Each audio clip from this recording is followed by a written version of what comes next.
చేస్తున్నావు? నేను కొన్ని నువ్వులు, ఇది కొంచెం ఫ్లాక్స్ సీడ్స్ అంటారు కదా, అవిసె గింజలు, అవి రెండు కొంచెం లైట్గా వేయించి దాంట్లో కొంచెం బెల్లం పౌడర్ కలుపుతాను అనమాట. ఇది మంచి ప్రోటీన్ రిచ్ కదా, టేబుల్ మీద పెడితే రోజు అటు వెళ్తూ ఇటు వెళ్తూ ఒక స్పూన్ తింటారని చెప్పి వేయించుతున్నాను అనమాట. ఎందుకంటే టుప్పు పండున్నాయి నువ్వులు అట్లా చిందుతూ ఉంటాయి కదా, అప్పుడు ఏం చేయాలంటే దాంట్లో మనం జస్ట్ ఇట్లా కొన్ని వాటర్ డ్రాప్స్ వేయాలన్నమాట.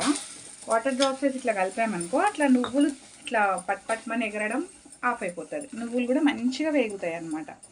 ఆ తడిని పీల్చుకుని అవి మంచిగా మళ్ళీ డ్రై రోస్ట్ అవుతాయి కదా, బాగుంటుంది. ఫ్లేవర్ కూడా చాలా బాగుంటుంది అనమాట. ఇది ఒక చిన్న టిప్పు. ఇప్పుడు చూడు, నువ్వులు చిప్పట్ అండ మాగిపోయి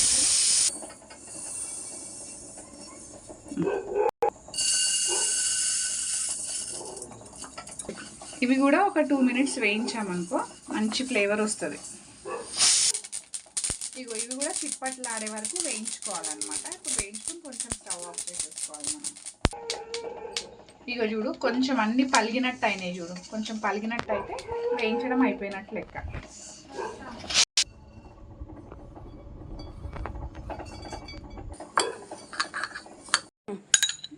ఇవి ఆరిన తర్వాత దాంట్లో బెల్లం పౌడర్ వేసేసుకుని కలుపుకోవాలన్నమాట. మోక్ష, ఇవి టేస్ట్ చేసి చెప్పి ఎట్లున్నాయో.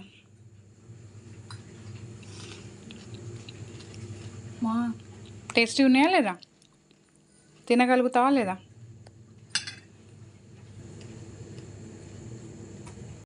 వీటిని ఇట్లా తడి లేకుండా డబ్బాలో కనుక వేసి పెట్టుకుంటే చాలా బాగుంటాయి అన్నమాట. డైలీ ఒక 1 or 2 స్పూన్స్ తింటే ఐరన్ పడుతుంది, కాల్షియం పడుతుంది. ఫ్లాక్స్ సీడ్స్, నువ్వులు ఏమేమైతే ఉన్నాయో అవన్నీ బెనిఫిట్స్ మనకు అందుతాయి అన్నమాట. ఓకేనా? ట్రై చేయండి.